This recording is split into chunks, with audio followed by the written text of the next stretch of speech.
All right, greetings everyone. Welcome to the first part of the video for section 2.5. And 2.5 is all about absolute values. So we'll be looking at different things related to absolute value functions and equations. So let's first start with this problem. And this kind of goes back to some chapter 1 stuff. So if we find the equation of the graph below, which is a transformation in the graph of the function f of x equals absolute value of x. And so because this is a transformation of that function, let's maybe draw in the absolute value function. So we know that that is going to look something like this. Okay, so that green function there, that would be f of x equals absolute value of x. And so in order to write the equation of the black function, let's identify the transformations that have taken place here. And the first one I see is that the function has been reflected, right? Because in my picture here, it's facing upwards. In the original function f of x equals absolute value of x is facing upwards, and the black function is facing downwards. So we know that's reflection. And what type of reflection is it? Right, that would be a vertical reflection.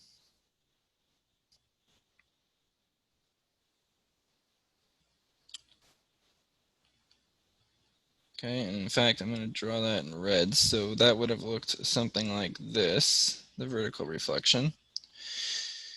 And then what else has happened? Well, it looks like from there, especially if we look at the vertex of our absolute value, it went up a couple of units and to the right a couple, or just a single, right? So it looks like it went shifted up 2 and also shifted right 1. And then I think we see one other change here, right? And this one might be a little harder to see if we look really carefully. Notice that in the original function, right, from the vertex, after it was reflected, I had to go over to the right one and down 1 to get to the next point. In the new function, the black one, when I go to the right, I go down about a half, right? And similarly, if I start from my starting point here, you can go over 2 and down 2. From here, if we go over 2, we only go down 1, right? So it looks like there's been a compression of some sort. And because it's impacting how much we go up or down, it looks like that should be a vertical compression. And what's the stretch factor going to be there? Well, it went over 1, down 1, and that became over 1, down 1/2. Used to go over 2, down 2, and now that's over 2, down 1. So it looks like it's a vertical compression by a factor of 1/2. Okay? So now we have to apply these to our equation. Unfortunately, for the lack of space, I'm going to go up here to the top. And I'm going to write a new function. I'm going to call it g of x. Okay, we have to include all of these things. So a vertical reflection, right, that's vertical, so that means it's going to be on the outside, so we'll have a negative sign. Shifted up 2 is also an outside. It impacts the output, so that means we're going to have a +2.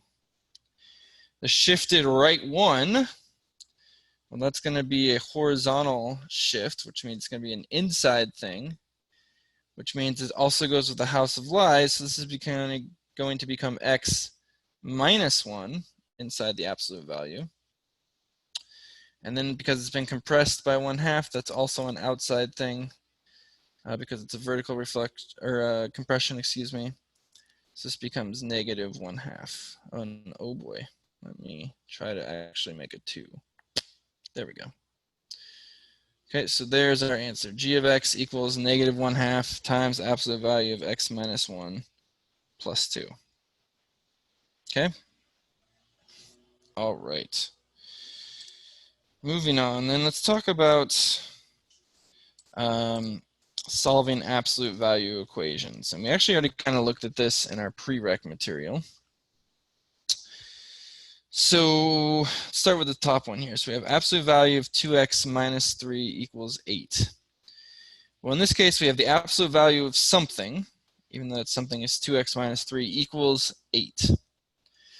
So as we saw before, what this tells us is that that thing on the inside, that 2x minus 3, can equal 8, but it could also equal negative 8, right? Because it's inside the absolute value. So from there, we can just go ahead and solve this. Add 3 to both sides. So we'll end up with 2x equals 11. Divide by 2. So we'll end up with x equals 11 halves. Okay, and do the same thing in the other equation. So we'll add 3 to both sides. End up with 2x equals negative 5. And then divide by 2 on both sides. And so we end up with x equals negative 5 halves. So those would be our two answers there. All right. Cool. I'm going to skip down to the third one now. Okay, so there's 3 times the absolute value of x plus 2 minus 2 equals 2. And notice what is different about this one. Right, in this case, the absolute value term is not alone on the left-hand side like it was in the first one, right? Up here, we just had the 2x minus 3, so we could set up those two equations right away. But here, we don't have that. However, we can get that by isolating the absolute value term. Okay, so we're not going to distribute the 3 through there, or add the 2 and the negative 2. We're just going to isolate the absolute value term. So to do that, we'll start by adding 2 to both sides. Okay, so we have 3 times the absolute value of x plus 2 equals 4. Divide by 3. And so we'll end up with the absolute value of x plus 2 equals 4/3. Now notice the absolute value is isolated, right? We just have the absolute value by itself. So we can set up our two equations from there.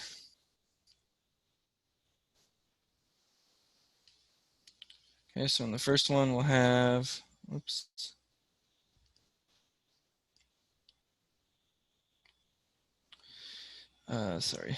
We'll have x plus 2 equals positive 4/3.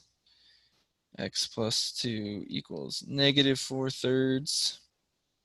Okay. Then we'll subtract 2 on both sides for both of these. Okay, when we do that on the top up there, we'll end up with x equals, we have to do some fraction work, make the 2 a fraction, get a common denominator. And I believe if you do that, you'll end up with x equals a negative 2/3. Okay, and then on the bottom, we subtract 2 again, make the 2 have a common denominator, which is 3. And we work that out. I believe what we'll get is x equals negative 10/3. Okay, so those would be our two answers. So x equals negative 2/3, x equals negative 10/3. All right. And I want you to notice in this case, right, that the two answers we ended up with are both negative. All right, so that's something to keep in mind here. Is, again, as I said before in another video, that the answers won't always both be, or we always won't always have an answer that's both one that's positive, one that's negative. Here we got 2 that were negative. Okay.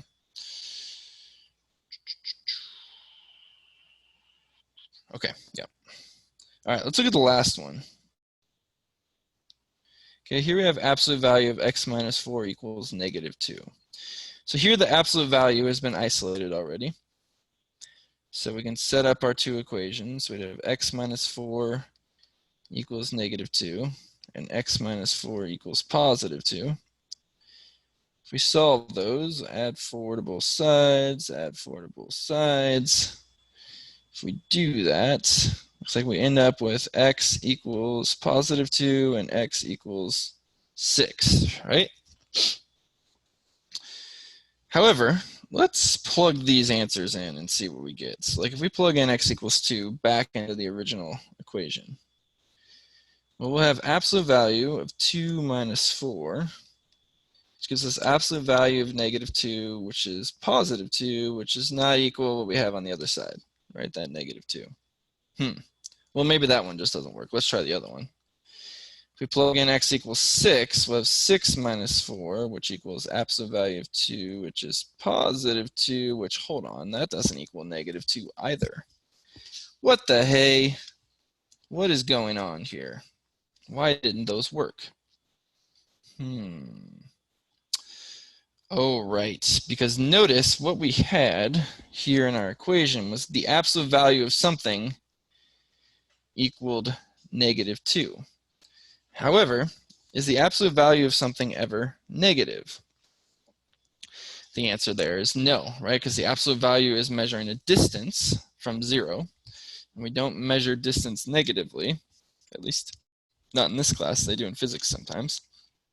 So in this case, it's not possible to solve that because the absolute value of something can never be negative. So in this case, we could say that this DNE or no solution or something like that. Okay? All right, that's all for now. Thanks for watching.